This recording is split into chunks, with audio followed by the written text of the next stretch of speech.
കുടുംബജീവിതത്തിൽ ഡിമാൻഡ് ചെയ്യുന്ന ജീവിത പങ്കാളി മറ്റേ ആൾക്ക് പ്രഷർ കൂട്ടാറുണ്ട്. ഉദാഹരണത്തിന് വീട്ടമ്മയായ ഭാര്യ ഉദ്യോഗസ്ഥനായ ഭർത്താവിനോട് പറയുകയാണ്, ഞാൻ രാവിലെ ഉണരുമ്പോൾ തൊട്ട് കിടന്നുറങ്ങുന്നത് വരെ എൻ്റെ പ്രവർത്തന സമയമാണ്. നിങ്ങൾ ജോലിക്ക് പോകുമ്പോഴും ഞാനിവിടെ വീട്ടിൽ ജോലിയിലാണ്. സോ എൻ്റെ ജോലിയെ നിങ്ങൾ മാനിക്കുന്നില്ല. അപ്പോൾ നിങ്ങൾ വീട്ടിൽ വന്നു കഴിയുമ്പോഴും നിങ്ങളും വീട്ടിലെ കാര്യങ്ങൾക്കും തുല്യമായ രീതിയിൽ എന്നെ സഹായിക്കേണ്ടതാണ്, അല്ലെങ്കിൽ ഇൻവോൾവ് ആകേണ്ടതാണെന്ന് ഡിമാൻഡ് ചെയ്യാറുണ്ട്.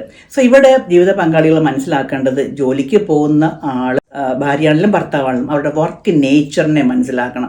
ചിലർ ഫീൽഡിൽ ജോലി ചെയ്യുന്നവരാവാം, ചിലർ ഓഫീസിലാവാം, ചിലർക്ക് ചിലപ്പോൾ വളരെ ദൂരം യാത്ര ചെയ്തിട്ടായിരിക്കാം ജോലിക്ക് പോകേണ്ടത്, ചിലർ വളരെ റെസ്പോൺസിബിൾ പൊസിഷനിലാണെന്നുണ്ടെങ്കിൽ ഭയങ്കരമായിട്ടുള്ള സ്ട്രെസ് ഉണ്ടാവാം, ഇൻ്റലക്ച്വൽ പ്രഷർ ഉണ്ടാവാം.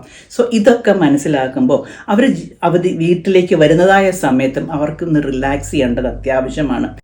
പങ്കാളികൾ ഇത് വളരെ മനസ്സിലാക്കണം.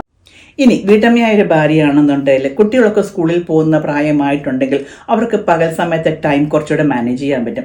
അതേസമയം ഒരു കൊച്ചു കുഞ്ഞ്, ഒരു ഇൻഫൻറ്റ്, അങ്ങനെയുള്ളൊരു കുഞ്ഞുണ്ടെന്നുണ്ടെങ്കിൽ ചിലപ്പോൾ അവർക്ക് അവരുടെ കാര്യങ്ങൾ പോലും വേണ്ടുന്ന വിധം ചെയ്യാൻ പറ്റിയിട്ടുണ്ടില്ല.